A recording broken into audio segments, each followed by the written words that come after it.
How can two walk together unless they agree? Who can you partner up with in order to fulfill the assignment that God has given you during the next season of your life?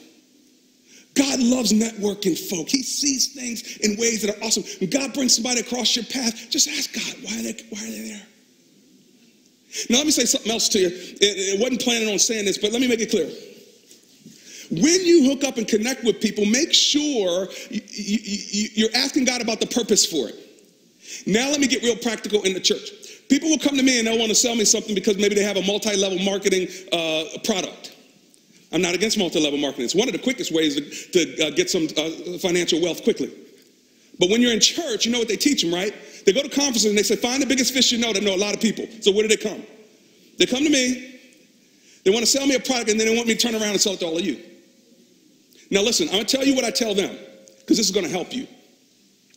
I tell them, listen, I'll use your product, thank you very much. I'm probably not going to end up like selling it to the church or whatever because that mess up the motives and other people are trying to do the same thing. So for me, it's not going to work. But for our church, you are free to network. I mean, last week or two, we did a big business event with all kind of vendors here. So I'm pro business. I love when you use people in the church to network. I think it's awesome. We ought to support one another and make one another as successful as possible. I'm for that. And if I can bless your business in any way, I want to point people toward you. I want to.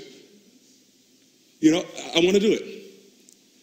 But let me tell you what I tell folk that are doing business in the church. If you're not careful, people are going to see you as somebody that has double motives if every time you come to church, you're trying to push your product. What you ought to do is say, look, you know what? Let's get together. I got something I want to talk to you about business-wise or whatever. That's fine. Go have a cup of coffee or something like that. But if every time you come into the church doors, you're trying to pimp your product, did I say pimp in church? I did. And you're trying to leverage, there it is. That's the word I was trying to get there. It just took a minute. PG County came out of me like that.